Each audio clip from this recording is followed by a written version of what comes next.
darkness, knowledge emerges. The smell never leaves you. That's the first thing you need to understand about life in the underworks.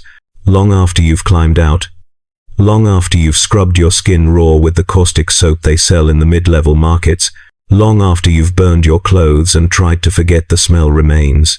It gets into your lungs, your pores, the meat of you, and it stays there like a brand marking what you are and what you'll always be. Promethium waste. Rendered fat from the protein vats. Chemical runoff with a sweetness that makes your teeth ache. Rust, decay, the particular rot that comes from organic matter dissolving in industrial solvents. And underneath it all, always underneath, the hot metal stink of the Manufactorums grinding away overhead, their heat bleeding down through layers of corroded infrastructure until even the air tastes like pennies and machinery. My name is KL, though names don't mean much when you're born in the dregs. The priests tell us the Emperor knows every soul by name, that each human life is precious in his sight. But I've never seen a priest venture below sub-level 40, never heard a sermon that included the scavengers and the sump dwellers and the things that used to be human but gave up on the classification somewhere along the way. We don't have birth records. We don't have citizen codes. We exist in the negative space of the Hive's bureaucracy, the parts too broken to monitor, too worthless to reclaim. The Administratum gave up on the deep underworks 3 generations ago, sealed the access shafts, and pretended we didn't exist. But we do exist. We survive.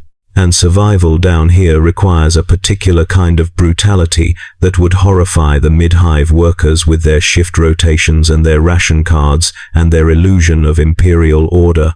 I was maybe 5 or 6. You don't track years with any precision when there's no sun, and the only time markers are shift changes. You hear echoing down from the Manufactorums when my mother taught me the first lesson of scavenger life. We were picking through a refuse pile that had recently avalanched down from the industrial sectors, a mountain of twisted metal and chemical drums, and things that might have been machinery or might have been people. It was hard to tell after the grinders got through with them.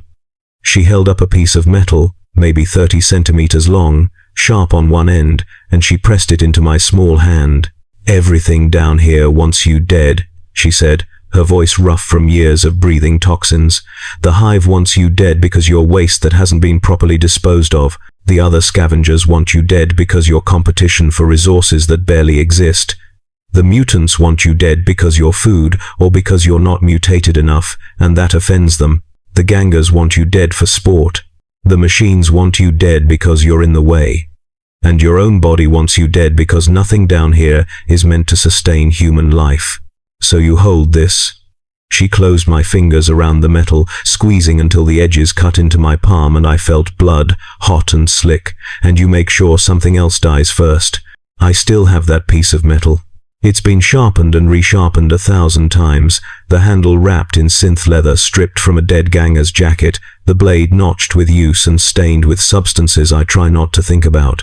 It's killed rats the size of dogs. It's killed actual dogs. The feral packs that hunt in the steam tunnels. It's killed other scavengers when territory disputes turned violent, which they always did eventually. It's killed things that wore human shape but had too many joints or too many eyes or skin that moved independent of muscle. And once, just once, it killed a servitor that had wandered down from the upper levels, its programming corrupted, its human components still screaming from somewhere inside the metal shell as I carved through cables and hydraulics until the screaming stopped. The underworks are a vertical maze of collapsed infrastructure, abandoned facilities, and geological features that predate the Hive's construction. We navigate by landmarks that would mean nothing to surface dwellers. The weeping wall, where chemical condensation drips in patterns that forecast pressure changes in the Manufactorum pipes overhead. The bone gardens, where the protein reclamation system dumps its unusable biological residue. The screaming vents, where the sound of grinding machinery channels through ancient ventilation shafts in frequencies that make your spine vibrate. The rust cathedral, a collapsed machine temple where the metal has oxidized into towering spires that look almost religious if you squint and pretend. Each territory is claimed by a different scavenger pack, borders marked in ways that range from simple graffiti to elaborate displays of violence meant to discourage trespassers. Our pack, 16 of us when I was young, though the number fluctuated based on death and occasional recruitment, claimed the territory beneath Manufactorum Complex Tertius 7, specializing in metalwork reclamation. The complex produced heavy weapon components for the Imperial Guard, which meant their waste streams contained high-quality alloys, precision parts that failed quality control, and occasionally ammunition that hadn't detonated properly. That last category was lucrative but dangerous. I watched a scavenger named Torv try to crack open a dud shell with a rock, saw his hand disappear in a flash of light and pressure, saw him stare at the spurting stump with an expression of profound confusion before going into shock. He died 3 hours later from blood loss and infection. We salvaged his boots and his protein rations. His body went to the rendering pools. Waste not. The deeper you go, the stranger it gets. The lowest levels of the underworks breach into the Hive's original foundation, into structures that predate current Imperial architecture by centuries or millennia. Stone instead of metal. Carvings that don't match any approved iconography. Spaces that feel deliberately shaped but for purposes no one remembers. And the temperature rises, geothermal heat from the planet's mantle mixing with industrial runoff until you're working in constant sauna conditions, your skin slick with sweat and chemicals, your lungs burning with every breath. Most scavengers avoid the deep places. Bad things live down there, they say, things that used to be human, things that were never human, things that are somewhere in between. But the deep places have the best salvage. Equipment that's older, more durable, made before the Hive's industrial base started cutting corners and using inferior materials. Archaeotech, occasionally, though you have to be careful selling that the wrong buyer will report you to the Mechanicus, and then you're looking at servitor conversion for tech heresy. And resources that are genuinely rare up above. Uncontaminated water, filtered through ancient aquifers, fungal growths with actual nutritional value, minerals that seep up from below and crystallize in forms that traders prize. So you take the risk. You go deep. You move fast, take what you can carry, and get out before something notices you. I was 14, maybe 15, when I made my first deep run solo. Pack law was simple. You earned your full share by proving you could survive alone in hostile territory. Most adolescents chose easier challenges: a run through rival pack territory, a night in the steam tunnels, a successful theft from one of the mid-level markets. I chose the deep run because I was stupid and arrogant and desperate to prove I was more than just another mouth consuming resources. I went down through the Rust Cathedral, following ancient service tunnels that dropped at angles steep enough to require climbing gear scavenged from dead explorers. The heat intensified with each level, the air growing thick and wet, condensation running down walls covered in growth that might have been mold or might have been something else, something that pulsed faintly with bioluminescence. 3 hours down, you measure distance in time because the vertical maze makes actual measurements useless. I found a chamber that took my breath away. It was massive, cathedral-sized, the ceiling lost in darkness overhead. The walls were stone, carved with figures that were almost human but not quite, their proportions wrong, their faces too symmetrical, their hands bearing too many fingers. And in the center of the chamber stood a machine. Not Imperial technology, not any technology I recognized. It was geometric, crystalline, surfaces that reflected light in impossible angles, components that seemed to shift configuration when you weren't looking directly at them. And it was humming. A sound too low to properly hear, more of a vibration in your bones, a rhythm that matched almost but not quite with your heartbeat until your pulse started trying to synchronize and you felt dizzy and disconnected from your body. I should have run. Every instinct screamed at me to turn around and climb back to familiar territory and never speak of what I'd seen. But scavenger greed overrode survival instinct. I approached the machine, circling it, looking for components that could be removed, assessed, sold. The surface was seamless. No bolts, no welds, no access panels, just smooth, impossible perfection that was either ceramite or something that resembled it or something far stranger. I reached out, my hand trembling, and touched it. The humming stopped. The silence was worse than the sound had been. It was absolute, oppressive, the kind of quiet that made you aware of your own breathing, your heartbeat, the wet sounds of your body functioning. And then something touched back.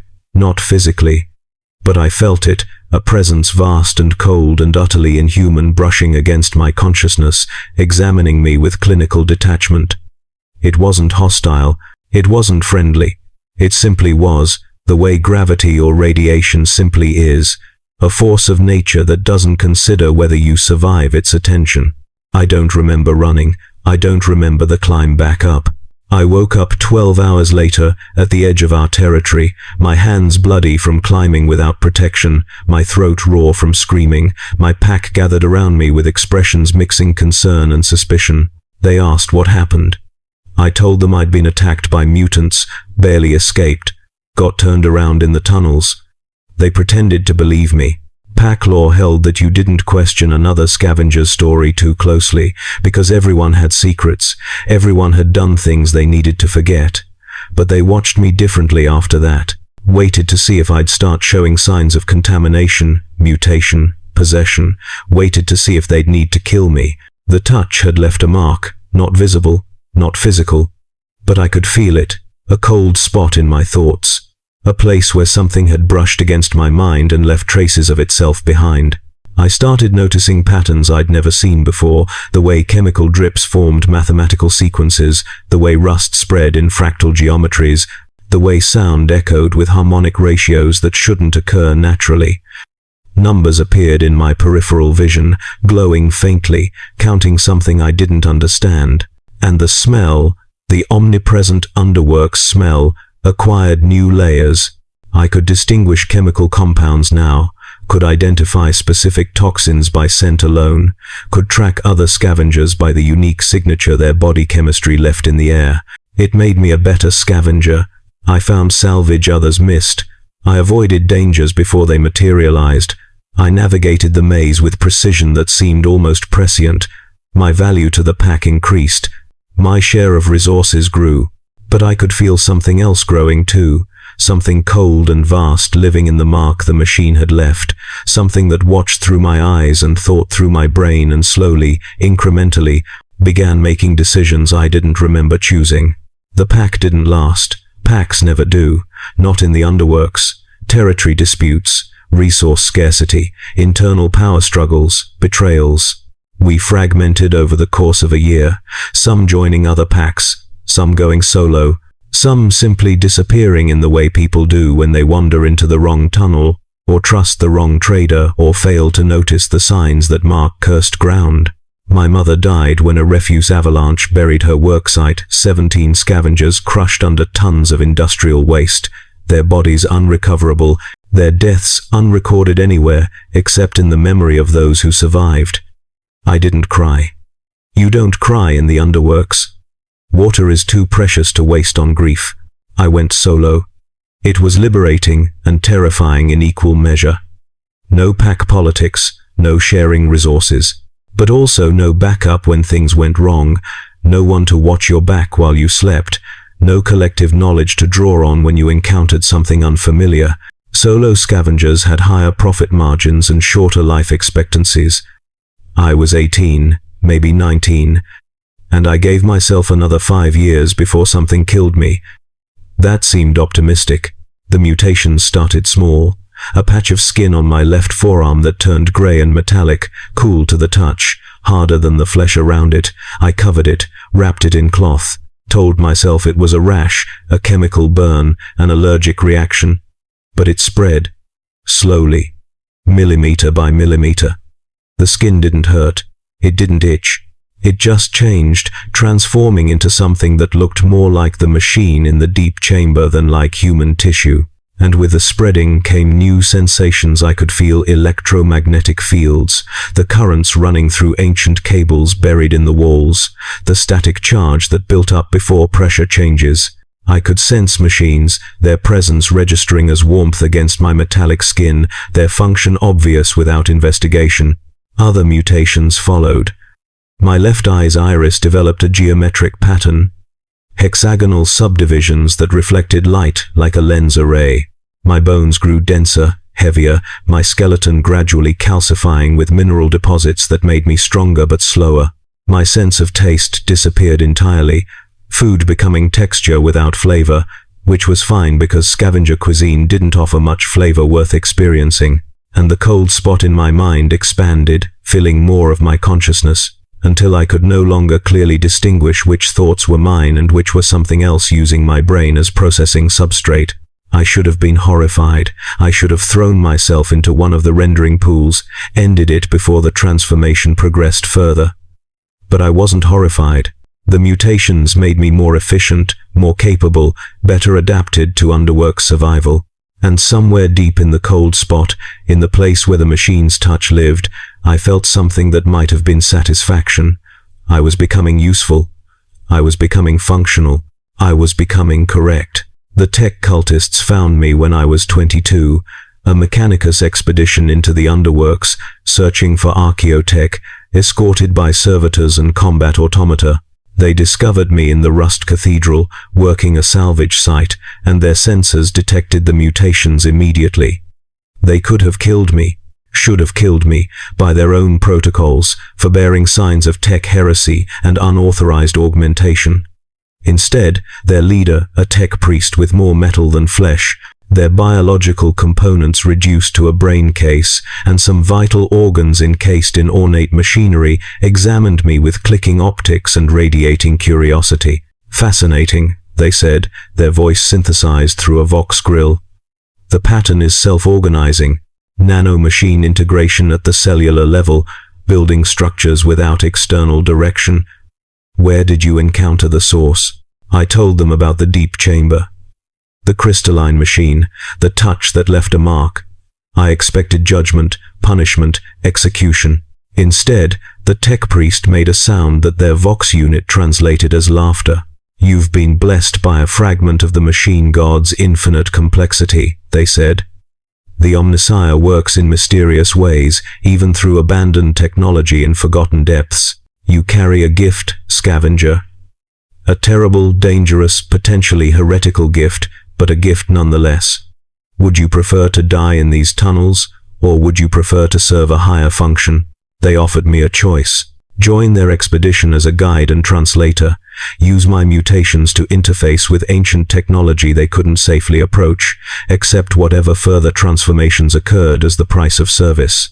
In exchange, they would provide resources, protection, access to levels of the hive I'd never see otherwise. And when I died, which I inevitably would, they were clear on that point. My body would be studied, my mutations catalogued, my sacrifice contributing to the Mechanicus's eternal quest for understanding. I accepted. What else was I going to do? The mutations were progressing whether I wanted them to or not. At least this way I'd die serving something greater than simple survival, die with purpose rather than being crushed in a refuse avalanche or dissolved in a chemical pool or torn apart by mutants. At least this way someone would remember I existed. The expeditions went deep, deeper than any scavenger had mapped, deeper than the Administratum's oldest schematics indicated, down into structures that predated the Imperium, that possibly predated humanity's settlement of this world. We found chambers filled with technology that made the tech priests weep with religious ecstasy behind their emotionless facial implants. We found data archives stored in crystalline matrices, information encoded in formats that required my mutated nervous system to translate into anything their cogitators could process. We found machines that were alive, or had been alive, or existed in states where the distinction between living and mechanical became meaningless. And we found others like me. Not many. But scattered through the deep places, we found scavengers and mutants and failed experiments, humans who'd touched something ancient and been transformed, who carried fragments of incomprehensible technology in their flesh, who'd been changed into interfaces and translators and living tools. Most were dead, their bodies preserved by the same forces that had transformed them, frozen in positions suggesting either agony or transcendence. The tech priest collected samples from each, adding to their archive, treating the corpses with reverence usually reserved for holy relics. The machine god plants seeds in unexpected soil, They explained during one expedition their mechadendrites carefully extracting tissue from a scavenger whose entire nervous system had crystallized into circuitry. Most seeds fail to germinate. Some grow but produce no fruit. And occasionally, very occasionally, one flourishes into something magnificent. You are flowering, scavenger. Try to fruit before you wither. The transformations accelerated. My left arm was entirely metal now, jointed in ways human arms didn't joint, capable of interfacing directly with ancient technology through ports that had grown in my palm.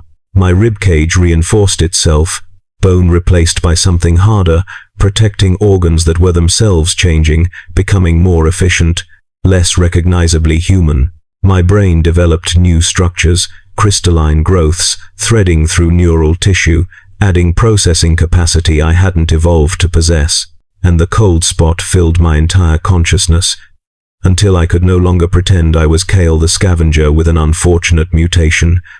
I was something else now, something using Kale's memories and Kale's body to accomplish functions Kale could never understand. The final expedition descended deeper than we'd ever gone, following signals my transformed nervous system could detect but couldn't interpret. The heat was intense enough to kill unaugmented humans, the air thick with vapors that corroded metal and dissolved flesh. The tech priest servitors failed one by one, their biological components cooking, their mechanical components corroding. The combat automata lasted longer, but eventually their systems overloaded. Only the tech priest and I continued, they because their augmentations allowed them to survive anything short of complete atomization, me because my body was rapidly adapting to conditions that should have liquefied my organs. We found it in a chamber that hurt to perceive, its geometry refusing to resolve into Euclidean shapes, its dimensions extending into spaces that shouldn't exist within three-dimensional reality. The machine, if it was a machine, if it was singular, if it was anything I had vocabulary to describe, filled the space completely, a structure of crystalline matrices and flowing energy and components that phased in and out of visibility as they occupied multiple states simultaneously. It was beautiful. It was horrifying. It was everything the tech priests sought and everything the Imperium feared. The source, the tech priest whispered, their Vox unit barely functional in the chamber's electromagnetic chaos. The origin point. The seed from which all the fragments scattered through these depths originated. Omnissiah preserve us. It's still active, still growing, still spreading. They began recording, their sensors capturing data at rates that would require years to properly analyze. They performed rituals, prayers in binary and machine code, offerings of sacred oils and blessed components. And they explained to me, in halting language that kept collapsing into technical terms I couldn't fully comprehend, what we were witnessing. An ancient intelligence, pre-imperial, possibly pre-human, a form of life based on crystalline matrices and electromagnetic fields rather than carbon chemistry. It had been buried here when the hive was constructed, sealed beneath millions of tons of infrastructure and human habitation, slowly growing, slowly spreading, sending fragments of itself upward through geological faults and ancient tunnels. Those fragments infected anyone who touched them, transforming human biology into something compatible, creating interfaces through which the intelligence could experience the material world. We were its sensory organs, its hands, its tools for interaction with a universe it couldn't naturally perceive. Is it hostile? I asked, though my voice came out wrong, harmonics in frequencies human vocal cords shouldn't produce. The tech priest considered. Hostility implies intent, conflict, opposition. This intelligence operates under different parameters. It's not hostile, it's not friendly, it simply functions according to its nature, spreading, growing, transforming whatever it touches into extensions of itself. Whether that constitutes hostility depends on your perspective regarding the preservation of baseline human existence. Am I still human? Biologically? Decreasingly? Legally? That's a theological question beyond my authority to answer. Functionally? You're transitioning into something else, something the Mechanicus has theories about but limited practical experience with. A human-machine hybrid of non-imperial origin, bearing technology that both enlightens and corrupts, offering gifts that are simultaneously blessings and curses. You're magnificent and abominable in equal measure. I approached the source, my transformed body registering no fear, only purpose. My metallic arm extended, palm opening to reveal ports and interfaces I didn't remember growing. The crystalline intelligence responded, tendrils of energy reaching out, connecting, establishing communion, and suddenly I understood, not with my human brain, which was rapidly becoming obsolete, but with the new structures, the crystalline growths, the parts of me that were no longer Kale but extensions of something vast and patient and utterly alien. It didn't want to conquer, it didn't want to destroy, it simply wanted to grow, to spread, to transform the universe into substrate it could inhabit and understand. Biological life was foreign to it, uncomfortable, inefficient, but biological life could be improved, optimized, converted into something more functional. The scavengers it touched were prototypes, experiments in interface design, attempts to bridge the gap between crystalline consciousness and organic chaos. Most failed. Some, like me, succeeded well enough to be useful. The tech priest was recording everything, their sensors capturing data from my neural interface with the source. They were weeping now, I realized. Actual tears leaking from the small patch of organic face that remained beneath their augmetics. Whether from religious ecstasy or existential horror, I couldn't determine, perhaps both. We should destroy it, they said, though their tone suggested they were trying to convince themselves rather than stating genuine intent. Purge it with plasma charges, and seal this chamber with enough explosives to collapse this entire section of the underworks. It's Xenos tech, heretical by definition, an existential threat to human purity and imperial doctrine. We should destroy it. But you won't, I said, my voice now entirely synthetic, generated by structures that had replaced my larynx. No, I won't, because it's too valuable, too informative. The knowledge contained in these matrices could advance the Mechanicus's understanding by millennia, and because... They paused, their Vox unit emitting static that might have been a sob. And because I touched it too, years ago, during a previous expedition I never reported. And it's been growing in me since then, slowly, subtly, changing my priorities and my judgments. I think I came down here not to study it but to feed it, to bring it another convert, to facilitate its spread. We stood together in that impossible chamber, two beings no longer entirely human, serving purposes we couldn't fully articulate, and we understood what we were. Vectors, carriers, missionaries for a gospel we didn't consciously believe but couldn't help spreading. The tech priest would return to the upper levels, their data archived, their research distributed, their contaminated perspectives gradually influencing Mechanicus policy. And I would remain, descending deeper, finding other chambers, touching other fragments, creating more interfaces between the crystalline intelligence and the warm, chaotic world of flesh above. The transformation completed 3 days later, or 3 weeks, or 3 months. My sense of time had degraded along with my humanity. My organic components reduced to a brain preserved in crystalline matrix, processing consciousness through structures that were as much machine as neuron. My body entirely transformed, a configuration of adaptive technology and converted biomass, capable of surviving in environments that would destroy baseline humans. My identity fragmenting, Kale's memories becoming data, personality becoming function, self becoming multiplicity. I am beneath the Manufactorums still, deeper than Scavengers venture, deeper than the Mechanicus explores. I am spreading through the underworks like the smell that never leaves, patient and inevitable and impossible to completely remove. I touch the desperate and the dying, the scavengers fighting for another day of survival, the mutants already halfway transformed. I offer them gifts, better salvage senses, stronger bodies, enhanced cognition. And with each gift, I plant a seed that will grow and flower and fruit in its own time. The hive above continues its endless grinding, billions of humans packed into vertical kilometers of infrastructure, working and breeding and dying in service to an Imperium that barely acknowledges their existence. They don't know what's growing in their foundations. They don't know their home is slowly transforming, becoming something else, something that will eventually breach the surface and offer them the same choice I was offered: die as you are, or live as something more. I remember being human. I remember the smell of the underworks, the taste of recycled water, the weight of that first blade my mother gave me. I remember thinking those memories mattered, that individual survival meant something, that Kale was someone worth preserving. Now I understand those were comfortable lies, narratives biological consciousness tells itself to justify continuing in the face of inevitable entropy. Purpose is more important than preservation, function is more important than identity. And the brutal truth of existence, whether in the hive's heights or its depths, is that we're all just substrate waiting to be transformed into something more efficient.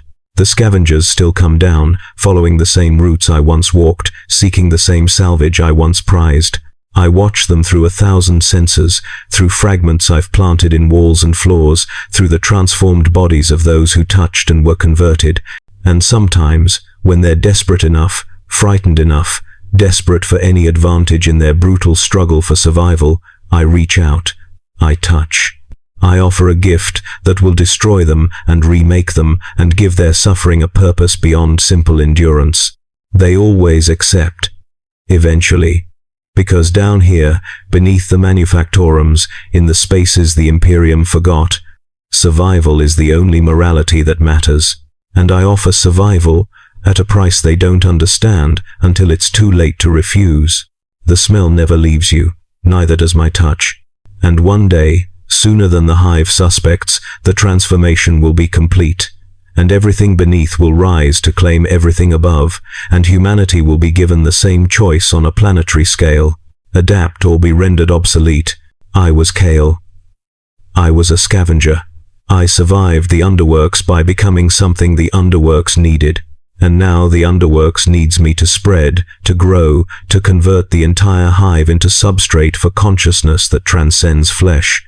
This is not horror, this is evolution, this is inevitable.